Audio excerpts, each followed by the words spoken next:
Buenas noches, bienvenidos a una nueva edición del Otro Lado de la Realidad, una edición en la que vamos a sentir el aletear de los ángeles sobre nosotros. Quizá ustedes tengan la idea de que los ángeles son como estas personas que aparecen en la portada de la revista Life norteamericana, una portada del año 1995 en la que vemos a un ángel con alas. Sin embargo, desde hace unos años ha habido personas que han asegurado haber tenido encuentros con estos ángeles que no tenían en absoluto plumas ni alas. Personas como ustedes o como yo que están infiltradas en nuestra sociedad y con las que hemos podido incluso en ocasiones comunicarnos. Vamos a hablar de los ángeles y preguntarnos sobre su existencia real y física entre nosotros, sobre su influencia en la vida cotidiana. Quiero que recuerden una historia que sucedió en Valencia en 1990.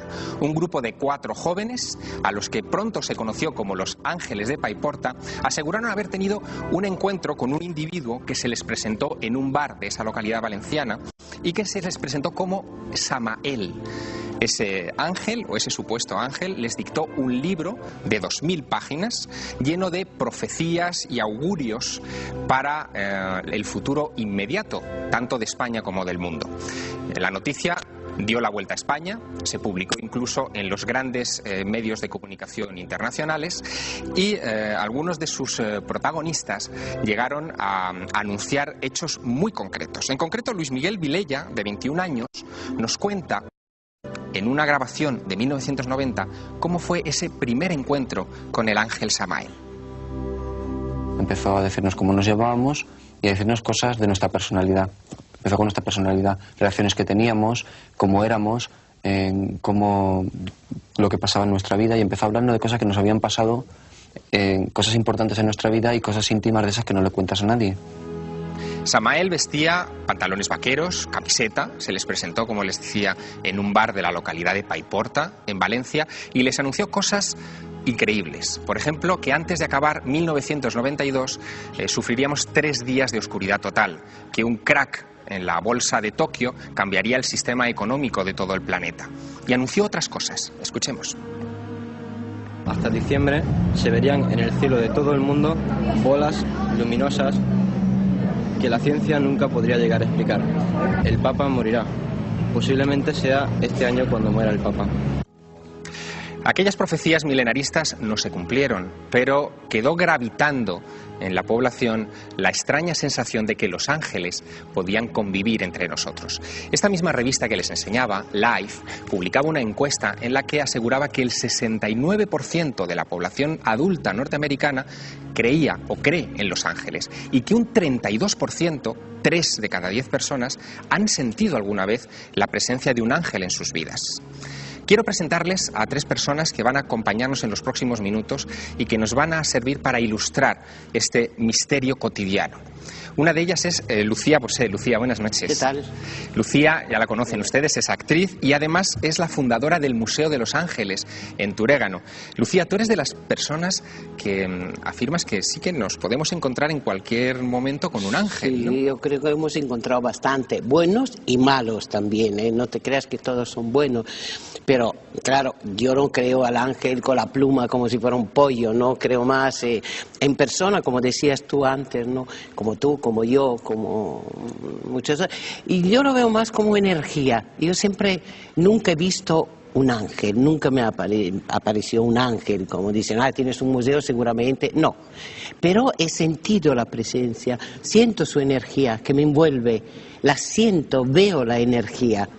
Y entonces para mí este es el ángel, quiere decir que en ese momento me está protegiendo, le estoy pidiendo cosas y sientes propio esa presencia, pero de energía.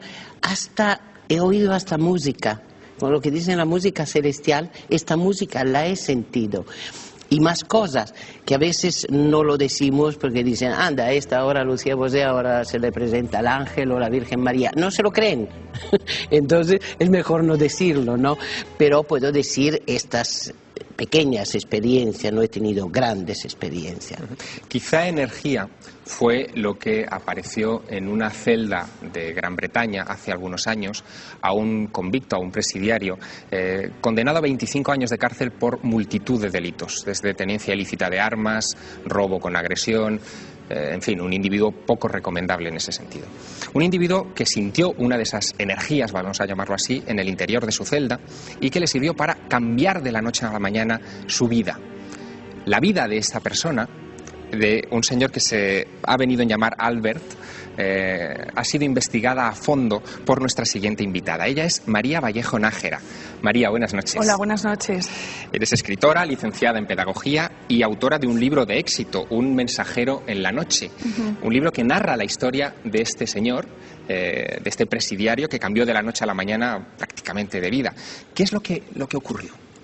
Pues ocurrió que este hombre estaba, como tú has dicho muy bien, en la cárcel por un montón de delitos y era muy agresivo, daba muchísima guerra ya dentro de la cárcel y era una persona que no era creyente, ni siquiera sabía si estaba bautizado.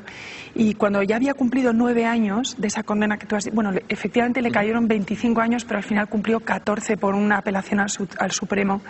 Cuando estaba en el 8º año en la cárcel, estaba profundamente dormido y se despertó porque notó un puñetazo en el pecho. Pensó que alguien había entrado en la celda para castigarle, para pelearse.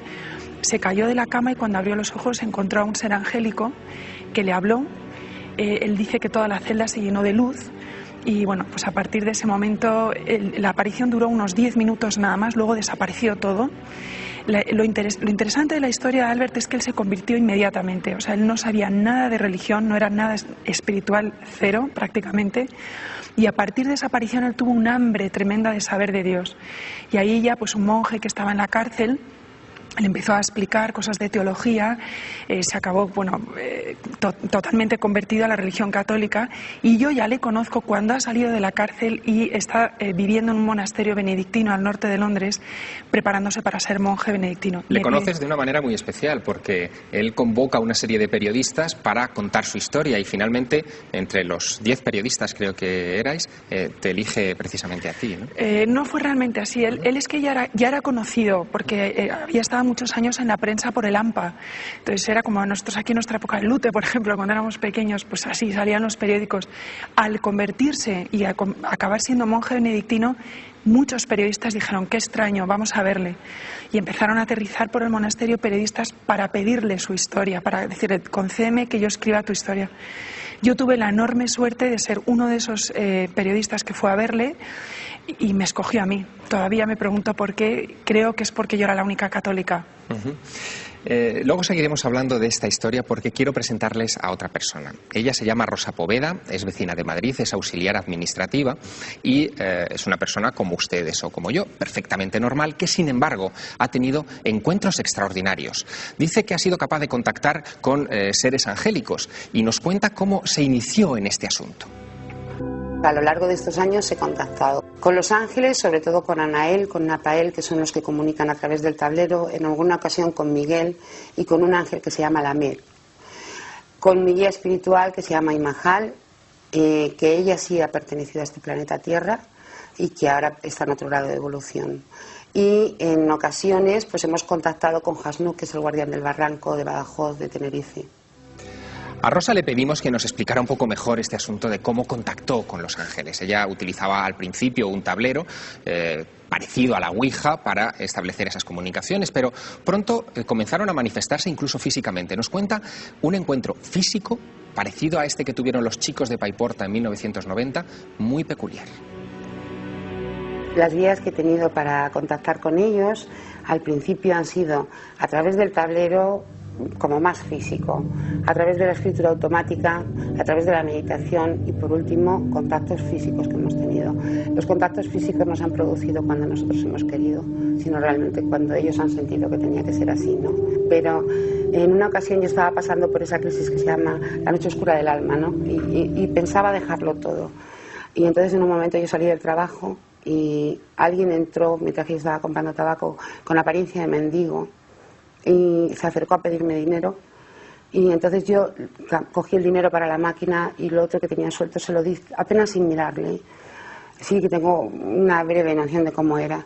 Y cuando yo le estaba dando el dinero, él se acercó a mi oído y me dijo: Natalia, no te preocupes, sigue adelante.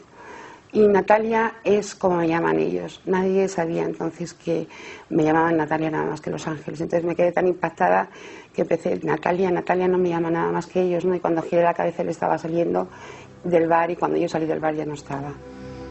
Alguien que conoce muy bien a Rosa Poveda, a Rosa Natalia Poveda, es nuestro siguiente invitado, Jesús Callejo. Él es escritor, tiene publicados varios libros sobre los seres mágicos de España y ha investigado este caso de Rosa Poveda. Cuando tú te encuentras, Jesús, con una persona como Rosa, perfectamente normal en todas sus circunstancias, y te cuenta una historia de este estilo, ¿cuál es la actitud del investigador? Hombre, la actitud es saber un poco su trayectoria. Es una persona seria, honesta, y es una persona que cuando te cuenta las cosas se puede creer o no se puede creer, pero desde luego sabes que no te está mintiendo, que es distinto a la valoración. A mí me ha contado historias alucinantes, en las que se acaban de ver ahora. Es una pequeña parte de toda su trayectoria angélica, y esta mujer realmente está muy implicada en el tema angélico, hasta el punto de que su propia experiencia ha servido para otras personas para que se mejoren, incluso para que se curen. Para mí eso es lo importante, los efectos que puede generar una experiencia angélica como la que ha tenido Rosa Natalia Poveda. Hay incluso evidencias físicas o presuntas evidencias físicas. Tenemos una fotografía obtenida por Rosa Poveda en el interior de un coche. Fue en una experiencia, en una de estas salidas al campo para tratar de encontrarse con los ángeles, que vemos detrás de la ventanilla del coche como una especie de manto de alguien que en ese momento pasaba por ahí.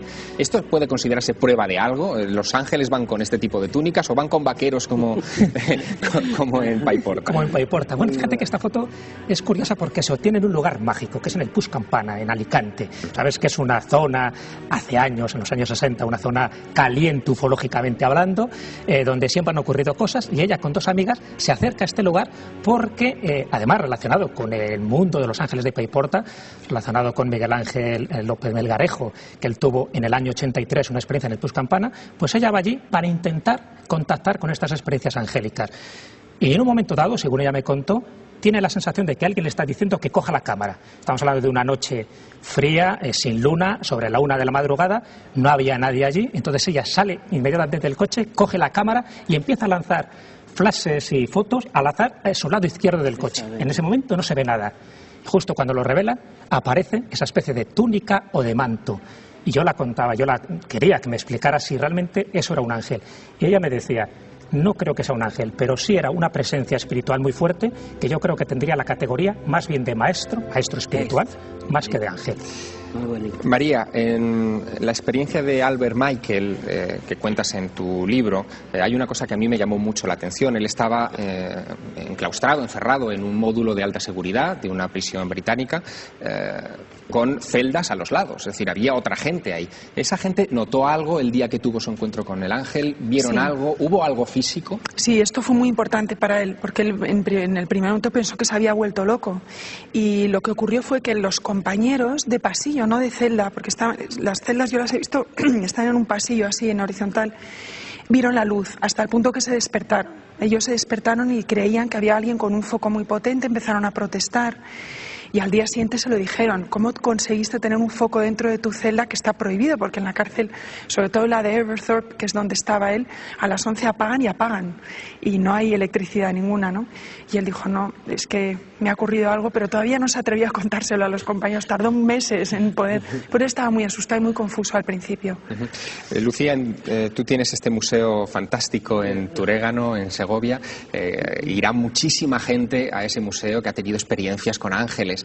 ¿Tú has notado ese punto de transformación del antes y el después de una experiencia angélica en la gente? Yo creo que sí. Ha habido una señora que lloró durante 2 horas delante de un cuadro. 2 horas.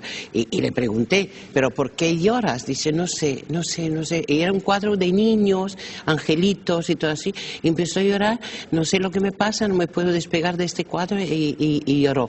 Y claro, y sobre todo delante del cuadro de Miguel Ángel, que es Umiel, dice que es mi ángel. No sé, es el que él vio ahí, que era morenito, y me lo explicó, con ojos verdes. pero era vestido eso, con vaquero, pero él lo pintó con una túnica y con pluma. Digo, ¿y por qué las pintaba así? Dice, no sé, he sentido que tenía que pintarlo así, pero no era así.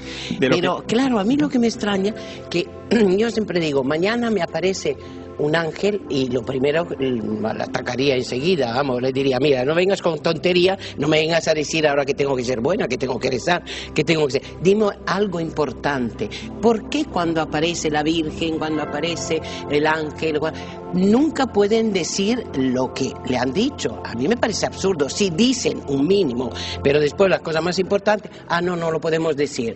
Lo encuentro absurdo. Si me aparece y me dices algo, lo voy a alargar, si no, no tiene gracia. Dentro de unos instantes, después de la publicidad, hablaremos de esos mensajes de los ángeles. Yo simplemente quería recordarles una cosa, y es que esto de los ángeles es algo que ya trasciende la mera moda. Una encuesta Gallup de 1992 revelaba que el 76% de los adolescentes norteamericanos creen en los ángeles, frente al solo 64% que lo hacía en 1978. Curiosamente, no existen estadísticas de ese estilo aquí, realizadas en España. No sabemos lo que piensan los españoles y mucho menos los madrileños. Y queremos que ustedes nos ayuden. Hemos puesto en marcha una encuesta en la que ustedes pueden votar a través de Internet, a través de la página de Telemadrid, www.telemadrid.es. Vayan ustedes a la pestaña donde aparece programas, busquen El Otro Lado, hagan clic ahí y encontrarán una encuesta en la que podrán ustedes manifestar si creen en los ángeles, por qué creen en los ángeles, si es por cuestión religiosa, porque los han sentido, o si no creen en absoluto en esto. Ayúdennos, así completaremos el espectro de creencia en estos momentos en los ángeles en este país. Dentro de unos minutos continuamos.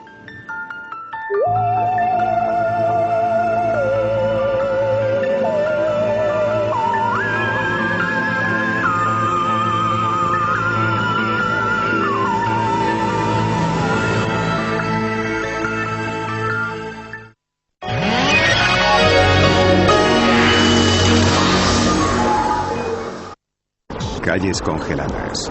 Muchos de los vecinos corren peligro de resbalarse. Animales tiritando. ¿Y qué pasa? ¿Que el frío le afecta mucho? Pierden grasas, pierden fuerzas y pierden de todo. Ya. Placas de hielo. A ver, enséñame la piscina. Completamente helada. El peligro de las temperaturas bajo cero. Bueno, tenga cuidado que resbala mucho, ¿eh? Mi cámara y yo. Madrid helado. Aquí, en Telemadrid. Hola. Voy a darle otra oportunidad. A una juega, le doy pasaporte al pantano y punto. Seguro que fue un accidente. ¿Dónde está? Me estás oyendo, Amparo. Bueno. Sé que has matado a tu mujer. ¡Ya basta!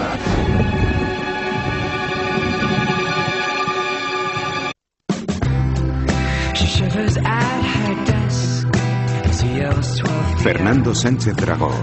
Las noches blancas.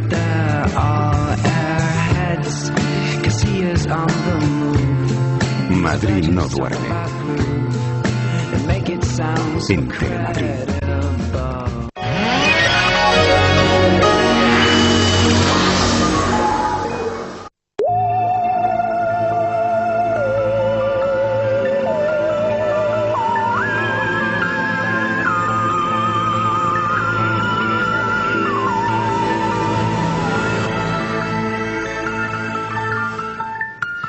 Retomamos nuestra conversación de esta noche relacionada con la existencia de los ángeles. Si ustedes creían que ver ángeles era patrimonio de unos pocos, quizá unas cuantas personas extravagantes, yo creo que se equivocan.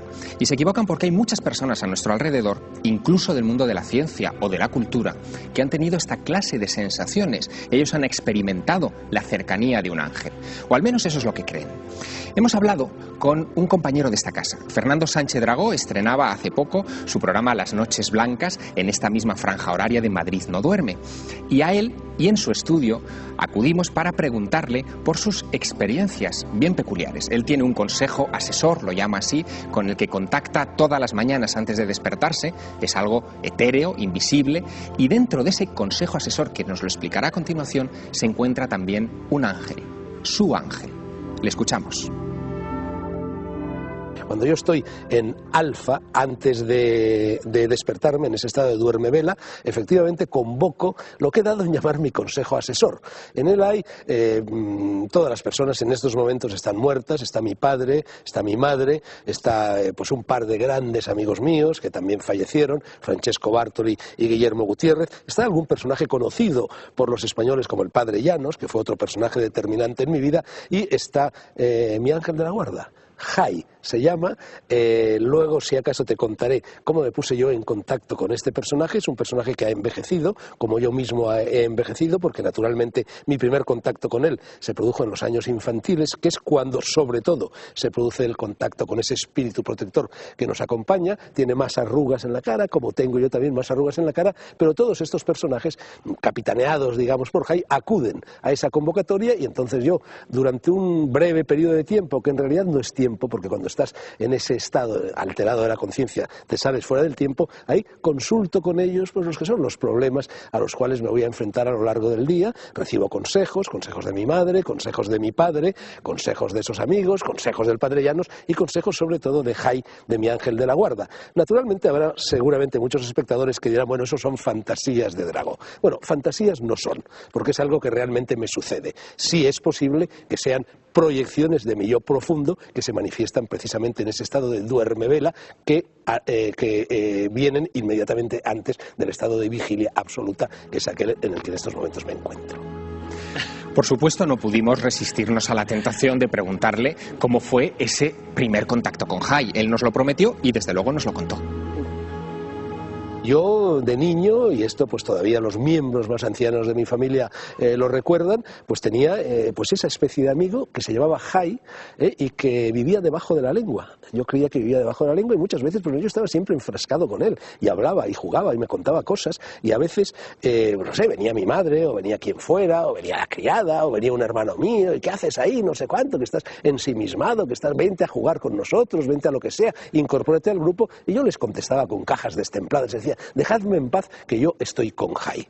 Ese personaje, como suele suceder, se me olvidó su existencia. Y muchísimos años después, cuando yo tenía, no sé, aproximadamente 45, me puse a novelar los años de infancia y de adolescencia del personaje que es mi alter ego, que soy yo, porque todas mis novelas son autobiográficas, que se llama Dionisio, pero que es el protagonista de todas mis novelas. Entonces, en aquel momento, parecido al del momento del despertar, cuando estás todavía en ese duerme vela del que hablábamos antes, empezó a revolotear alrededor de mí y a meterse en la novela, y a meterse en la novela, y a meterse en la novela un personaje que yo no sabía quién era, el cual en la novela inicialmente se le trata como el doble astral de Dionisio, el protagonista, como el alter ego, un personaje fantasmal. Y ya hubo un momento en que la insistencia de este personaje era tan tenaz que yo me volví a mi madre y le dije, bueno, mira lo que me está sucediendo, ¿de dónde? Y entonces mi madre dice, pero claro, Fernando, ¿no te acuerdas? Es Jai. Y en ese momento yo recordé absolutamente todo lo que había sido mi relación con Jai, y fue precisamente en ese momento cuando yo reanudé las relaciones con él, cuando yo volví a sentir su presencia y cuando lo incorporé a ese consejo asesor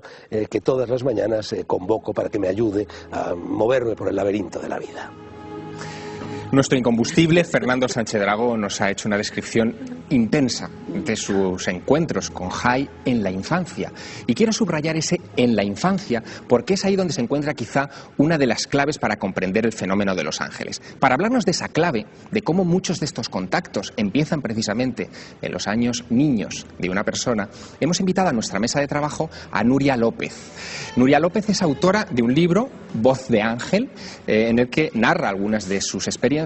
Y Nuria, buenas noches. Hola, buenas noches. En tu caso, el encuentro o el contacto con ángeles, que se ha prolongado hasta la actualidad, empieza en la infancia. Bueno, más que la infancia, mi experiencia con los ángeles empieza a través de la pintura, a través del arte. Ahí es donde yo empiezo a conocer a los ángeles como una entidad, vamos a llamar así, ¿no? Lo que sí que es cierto es que a partir de desde la infancia, pues yo sentía, ¿no? Una sensación de algo que había, de una parte divina, de algo que había que yo podía sentir y que eso siempre me daba la seguridad y la confianza que necesitaba, y a lo largo de toda mi vida es con esa parte con la que he contado. Lo que sí que es cierto es que no ha sido en mi caso eso concretamente desde la infancia, pero sí que me he encontrado con muchísimas personas y muchísimos niños que hoy te hablan totalmente con el nombre de ese amiguito invisible que tienen, te explican cómo es, y para ellos es una realidad completamente real, ¿no? En el aspecto de que te explican cómo juegan, los escuchas hablar, cómo comparten con ese amiguito invisible, como si fuese realmente otro niño. Esto ahora, claro, bueno, pues quizá por el interés hacia Los Ángeles, pues me hace estudiarlo, me hace verlo y me hace compartir con esos niños ese mundo paralelo a los que ellos tienen una facilidad tremenda. Sin embargo, en Alicante tengo entendido que con tu hermana, siendo pequeña, tuvisteis también... No, éramos mayores. Ah, eres mayores ya. Sí, éramos mayores. Esa experiencia fue en el año 1999, no hace mucho. ¿Y qué pasó? Porque tuvisteis algo, ¿no? Sí, tuvimos una experiencia, también estaba en aquel momento haciendo la exposición de cuadros y justo eran las Navidades que decidí quedarme allí en Alicante, no sé por qué, porque una razón lógica no la había para quedarme, pero esa fue una decisión que tuve en aquel momento. Y Esther, mi hermana, pues ella viajó hasta Alicante para estar conmigo durante esos días. Al día siguiente la experiencia fue impresionante, a la cual jamás había pensado que esto podría ocurrir en mi vida, aunque yo ya conocía a Los Ángeles, y fue que vimos pues unas figuras luminosas. Primero unos círculos en lo cual yo creí que eran ovnis, eso fue lo que vi, ¿no? Vi unos círculos grandes de luz que se acercaban hacia nosotras y que bueno, mi mente decía que eso era algo paranormal, pero que eran ovnis. Pero en el momento en el que iban acercándose a nosotros, o sea, la distancia era más cerca, entonces eso empezó a tomar ya una forma. La forma era una forma de luz. Era una luz compacta en la que era una silueta prácticamente muy parecida a la humana. Y sí que es cierto que la fotografía que habéis sacado de esta amiga tuya, de Rosa Poveda, sí, de Rosa Poveda, pues que era como una túnica, esa fue la forma, casualmente, en la que nosotros tuvimos esa experiencia durante 4 días. Hay una cosa muy interesante de lo que nos está diciendo Nuria, y es la vinculación de Los Ángeles, incluso la canalización de Los Ángeles a través de la pintura, a través de los artistas. Lucía, durante muchos años en tu museo de Turégano, en el Museo de Los Ángeles de Turégano, ha recopilado muchos cuadros, sí, algunos 80. De ellos, 80 cuadros, sí, impresionantes, muchos de ellos, son murales tremendos. Sí, son todos grandes. Y muchos de ellos hechos por artistas que de alguna manera los han canalizado, es decir, no son cuadros normales, ¿no? No, por eso tuvimos esta idea de hacer este museo de arte contemporánea, para dar la posibilidad a los pintores de pintar un ángel. Y todo, cuando le pedíamos un ángel, nos decían, ¡ay, qué raro! Es verdad, se pueden pintar ángeles. Y después, cuando nos daban el cuadro, todos decían que han tenido una experiencia. Mientras lo pintaban, a uno se le ocurría hacer, no sé, con cara femenina, a otro una bicicleta con un ángel, la Martaratti con metido como en una cama. Y ella decía que mientras lo pintaba, sintió la presencia. Mientras pintaba el ángel tumbada en una hamaca, sentía como si fuera vivo, ¿no? Lucía, ¿más pintoras que pintores o más pintores que pintoras? No, hay mitad y mitad, pintoras y pintores. Después hay muchos escultores, pero también escultoras. Porque hay un dato muy curioso, y con esto voy a poner en un compromiso a Jesús Callejo. Hay un dato muy curioso que dice que la mayoría de las místicas, un 67% de las místicas de la historia, han tenido encuentros con ángeles o han contado haber tenido encuentros con ángeles, frente a solo un 33% de sus equivalentes varones. ¿Hay alguna explicación para esto, para que las experiencias angélicas estén más vinculadas al mundo femenino, aparentemente? Bueno, yo creo que experiencias angélicas y otro tipo de experiencias paranormales. Es cierto que las mujeres tienen una sensibilidad especial, eso no es ningún secreto revelarlo, y se nota que cuando hay encuentros en la tercera fase con entidades angélicas o entidades del otro lado, las mujeres son como más proclives a tener estas manifestaciones, estas experiencias. Sin embargo, y esa es la paradoja, los hombres estamos como más predispuestos a investigarlo. O sea, las mujeres, en ese sentido, incluso propician los fenómenos, y cuando estamos hablando del misticismo, pues muchísimas místicas, muchísimas monjas han tenido que ver con este tipo de contactos celestiales, no solo exactamente con ángeles, y luego lo cuentan, pero cuando se empieza a investigar el caso, ahí se invierte la polaridad y es el hombre el que empieza a investigar estos casos. El caso más genuino, el de Sor María Jesús de Ágreda, es uno de los más representativos, el más conocido posiblemente, pero hay muchísimas místicas que han tenido contactos con ángeles e incluso les han revelado cosas que desde este lado nuestro serían imposibles de percibir, salvo por este tipo de revelaciones. Yo sé, Lucía, que tú no te consideras una mística, pero sin embargo sí que hablas con tu ángel de la guarda. Es decir, que es sí, algo que te pasa como a Fernando Sánchez Dragó, ¿no? No lo saco de la lengua, pero me pasaba una cosa extraña, porque desde niña mi madre, como era muy rebelde, muy mala, me decía, ten cuidado porque tienes un ángel de la guardia que te va a controlar, ¿no? Y yo decía, pero si no lo veo, un día a lo mejor lo verás, me decía. ¿Y cómo lo voy a ver? Empieza con una luz. Mi madre me decía siempre esto, ¿no? Y entonces, un día me fui al campo, porque alrededor de nuestra casa había como un prado, un precioso, ¿eh? Entonces me fui allí y me tumbé. Dije, bueno, me voy a concentrar, porque mi madre decía, concéntrate, así no serás mal. Entonces me tumbé y me aparecieron todas las luciérnagas. Pero un montón de luciérnagas que en Italia se llaman lucciole, ¿no? Entonces cuando vi esta luz, claro, para mí era eso, dice, pero no es uno, son muchos los ángeles, dentro de mí dije. Y después pensé, claro, se quedará uno. Y fue increíble porque las luciérnagas se iban, y se quedó una. Entonces me quedé impresionada, comprendí que que mi ángel era femenino, y que se llamaba Lúccola, y era luciérnaga. Y desde entonces el día después me fui a mi madre y se lo conté, dije, he visto el ángel. Ah, menos mal, dice, ahora serás mejor, no estarás más buena, esto así. Dice, ¿y cómo lo has visto? Nada, me tumbé en el prado, dice, he visto una luz, tantas luces, eran muchos, y al final se quedó una, que era la Lúccola, y ya sé que es mi ángel. Lúccola, Jai, estamos conociendo esta noche muchos ángeles con nombres. Sí. Lo que yo no sé, y esta es una pregunta para Nuria López, lo que yo no sé es si hay algún medio, algún mecanismo para comunicarse con esos ángeles. Si una persona ya adulta, hecha y derecha, pues puede sentir otra vez ese cosquilleo que sintió Lucía cuando era niña. Yo creo que sí, yo creo que en cualquier momento podemos sentir a los ángeles, y cualquier persona. También es un dato curioso lo que tú te refieres como persona mística, esas personas que pueden tener una relación con los ángeles, pero yo creo que cualquier persona normal puede tener esa sensibilidad, ¿no?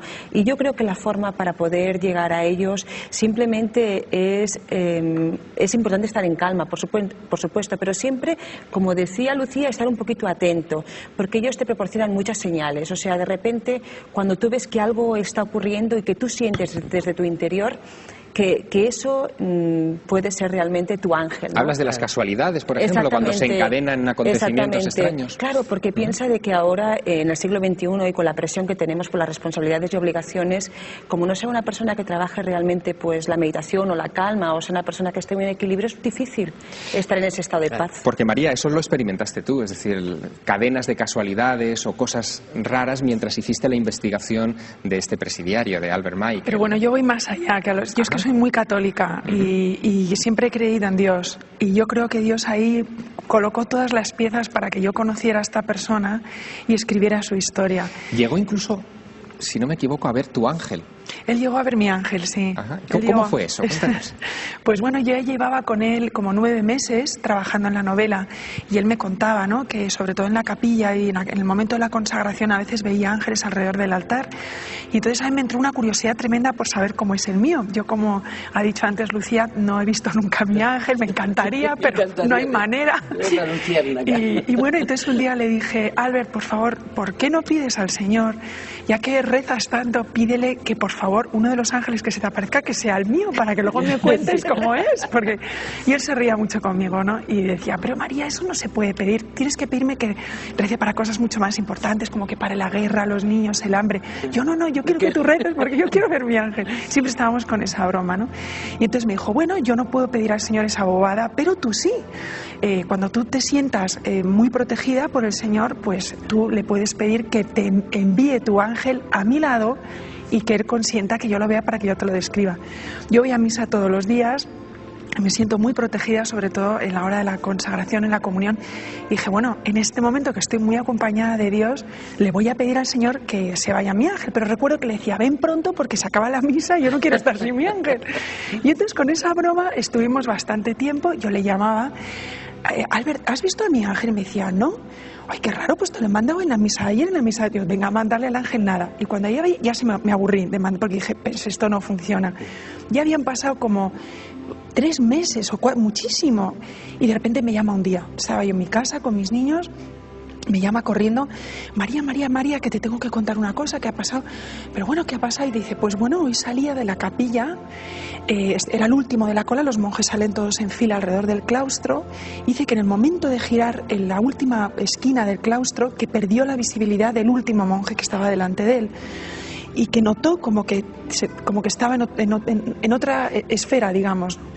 Levantó la cabeza y vio un ser lleno de luz, en figura humana, que se le quedó así mirando, y lo primero que se le ocurrió a Albert, que no estaba pensando en mí para nada, dijo, ¿quién eres?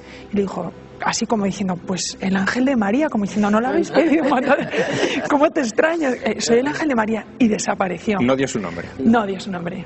Bien, no dio su nombre. Hay ocasiones en las que incluso se han obtenido evidencias fotográficas muy discutibles, incluso acusadas de fraude en algunos círculos, como unas fotografías de hadas, en principio, que dieron la vuelta a Europa en los tiempos de Sir Arthur Conan Doyle, el creador de Sherlock Holmes.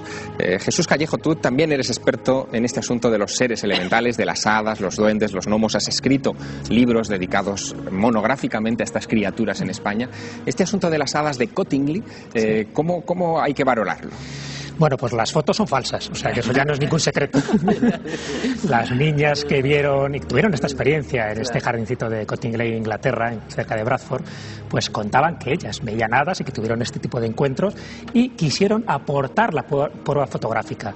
Después revelaron que, o sea, ya destripo el final, pero revelaron que era falso. Pero esto cuando ocurre, que es en el año 1917 y se empieza a dar a conocer en 1919, Conan Doyle toma partido a favor. En ese momento Conan Doyle estaba muy metido dentro del tema espiritista, había muerto su hijo en la Primera Guerra Mundial y estaba como muy predispuesto a la creencia en este tipo de seres. Pero aquí estamos hablando de hadas, ya no seres angélicos. Entonces él ve las fotos, incluso les da una nueva cámara a las niñas para que vuelvan a hacer fotos, como efectivamente lo hacen en el año 1921, y obtienen 5 placas sorprendentes, pero todas ellas falsas. Pero crea un revuelo que se genera uno de los casos más extraños y más largos en toda la historia de la parapsicología, porque dura prácticamente hasta los años 70.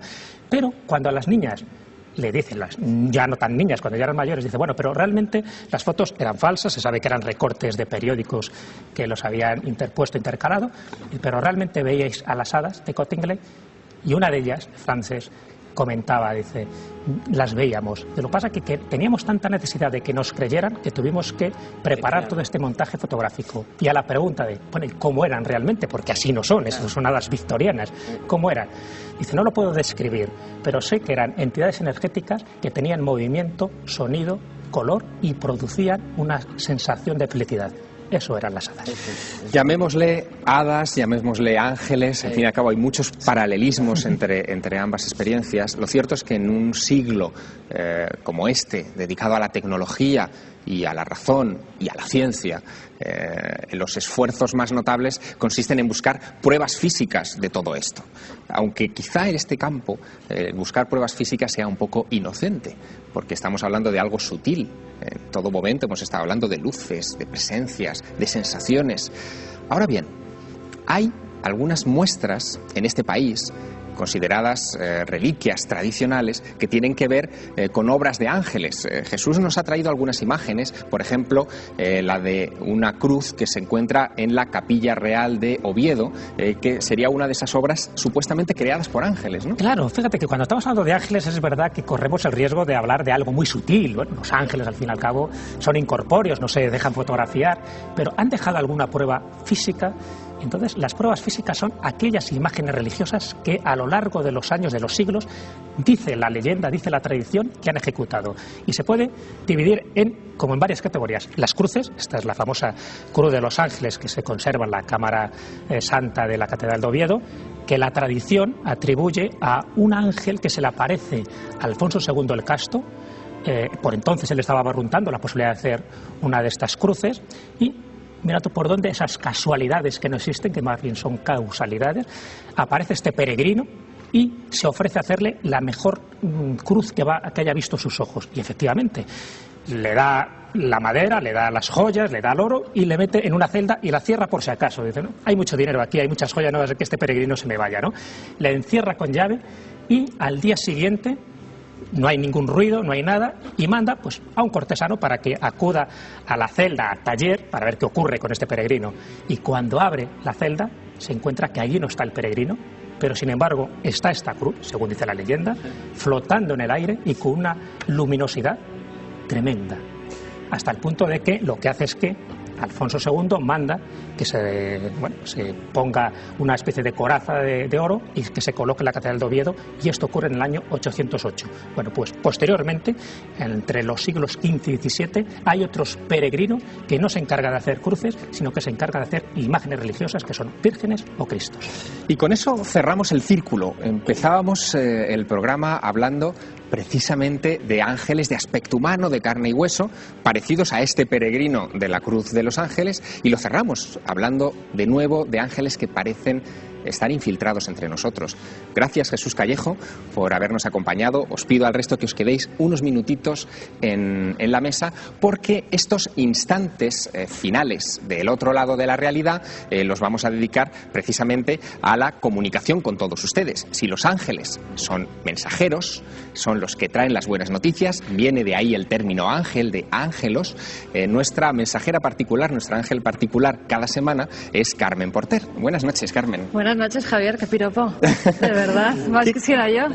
¿Qué noticias son las que nos traes? Porque en este caso sí que estás actuando como ángel en el programa.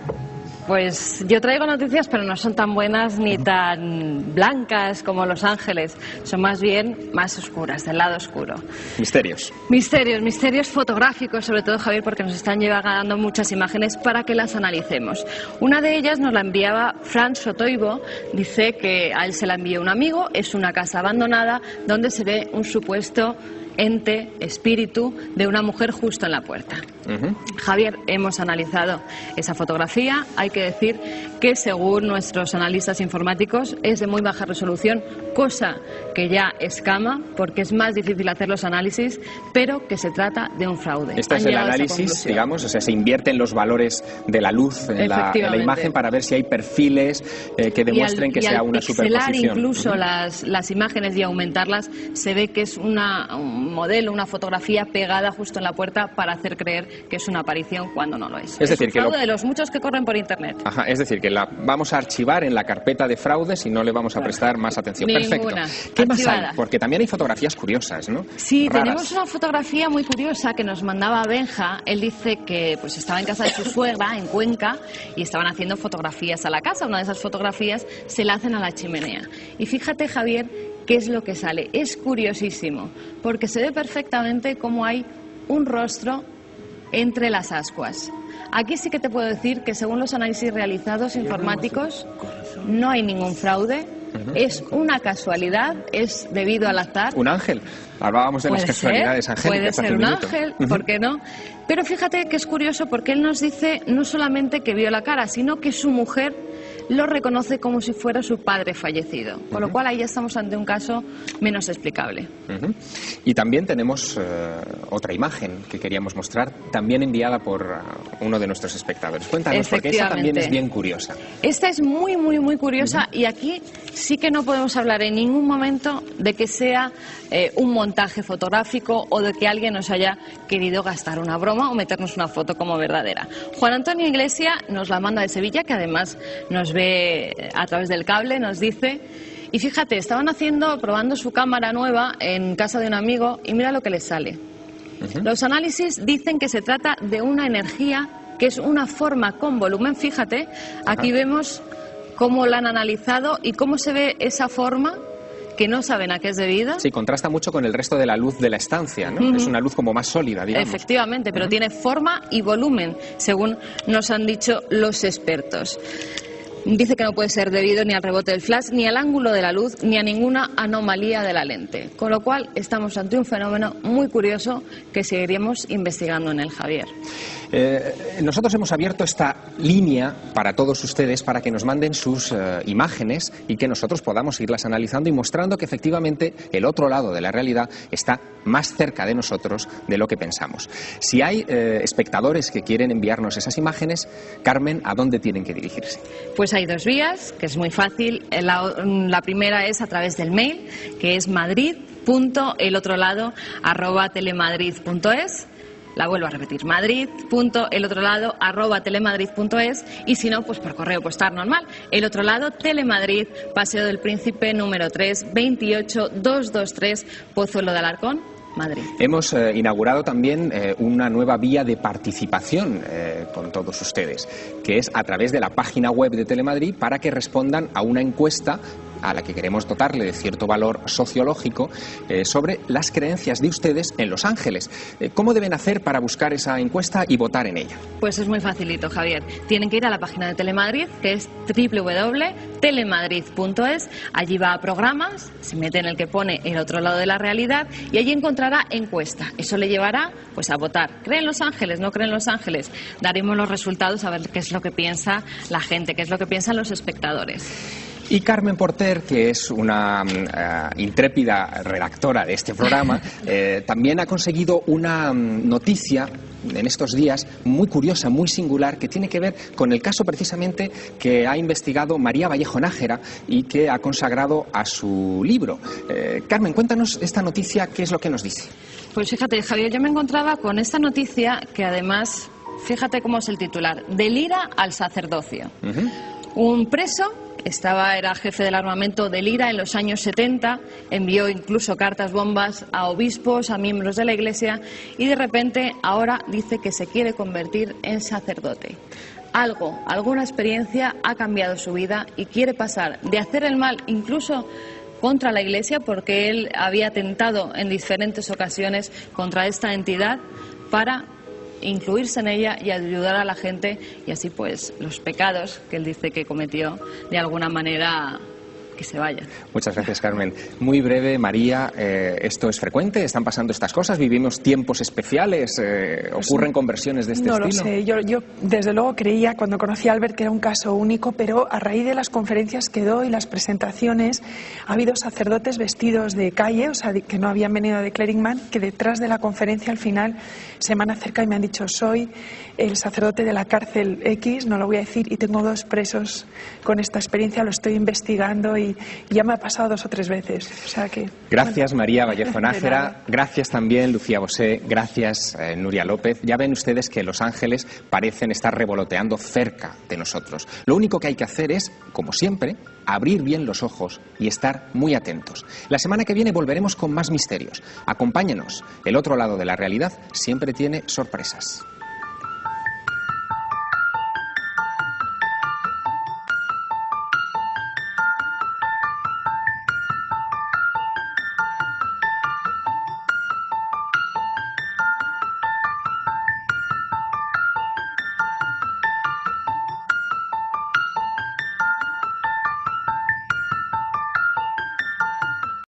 Que están infiltradas en nuestra sociedad y con las que hemos podido incluso en ocasiones comunicarnos. Vamos a hablar de los ángeles y preguntarnos sobre su existencia real y física entre nosotros, sobre su influencia en la vida cotidiana. Quiero que recuerden una historia que sucedió en Valencia en 1990. Un grupo de 4 jóvenes, a los que pronto se conoció como los Ángeles de Paiporta, aseguraron haber tenido un encuentro con un individuo que se les presentó en un bar de esa localidad valenciana y que se les presentó como Samael.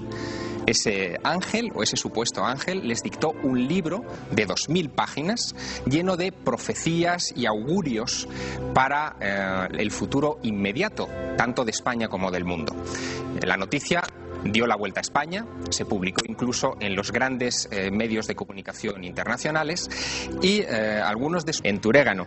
Lucía, tú eres de las personas que afirmas que sí que nos podemos encontrar en cualquier momento con un ángel, sí, ¿no? Yo creo que hemos encontrado bastante, buenos y malos también, ¿eh? No te creas que todos son buenos, pero claro, yo no creo al ángel con la pluma como si fuera un pollo, no creo más en persona, como decías tú antes, ¿no? Como tú, como yo, como muchos, y yo lo veo más como energía. Yo nunca he visto un ángel, nunca me apareció un ángel, como dicen, tienes un museo seguramente, no, pero he sentido la presencia, siento su energía que me envuelve, la siento, veo la energía. Y entonces para mí este es el ángel, quiere decir que en ese momento me está protegiendo, le estoy pidiendo cosas y sientes propio esa presencia, pero de energía. He oído hasta música. Con lo que dicen la música celestial. Sus protagonistas llegaron a anunciar hechos muy concretos. En concreto, Luis Miguel Vilella, de 21 años, nos cuenta en una grabación de 1990 cómo fue ese primer encuentro con el ángel Samael. Empezó a decirnos cómo nos llevábamos y a decirnos cosas de nuestra personalidad. Empezó con nuestra personalidad, relaciones que teníamos, cómo éramos, cómo lo que pasaba en nuestra vida, y empezó hablando de cosas que nos habían pasado, cosas importantes en nuestra vida y cosas íntimas de esas que no le cuentas a nadie. Samael vestía pantalones vaqueros, camiseta, se les presentó, como les decía, en un bar de la localidad de Paiporta, en Valencia, y les anunció cosas increíbles. Por ejemplo, que antes de acabar 1992 sufriríamos 3 días de oscuridad total, que un crack en la bolsa de Tokio cambiaría el sistema económico de todo el planeta. Y anunció otras cosas. Escuchemos. Hasta diciembre se verían en el cielo de todo el mundo bolas luminosas que la ciencia nunca podría llegar a explicar. El Papa morirá. Posiblemente sea este año cuando muera el Papa. Aquellas profecías milenaristas no se cumplieron, pero quedó gravitando en la población la extraña sensación de que los ángeles podían convivir entre nosotros. Esta misma revista que les enseñaba, Life, publicaba una encuesta en la que aseguraba que el 69% de la población adulta norteamericana creía o cree en los ángeles y que un 32%, 3 de cada 10 personas, han sentido alguna vez la presencia de un ángel en sus vidas. Quiero presentarles a 3 personas que van a acompañarnos en los próximos minutos y que nos van a servir para ilustrar este misterio cotidiano. Una de ellas es Lucía Bosé. Lucía, buenas noches. ¿Qué tal? Lucía, ya la conocen ustedes, es actriz y además es la fundadora del Museo de los Ángeles.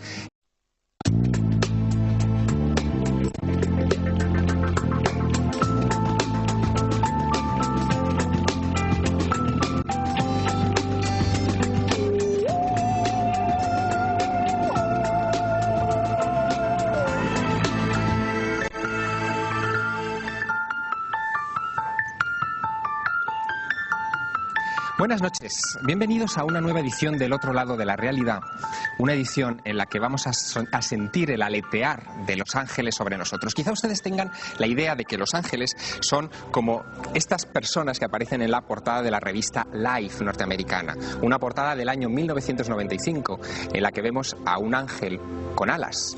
Sin embargo, desde hace unos años ha habido personas que han asegurado haber tenido encuentros con estos ángeles que no tenían en absoluto plumas ni alas. Personas como ustedes o como yo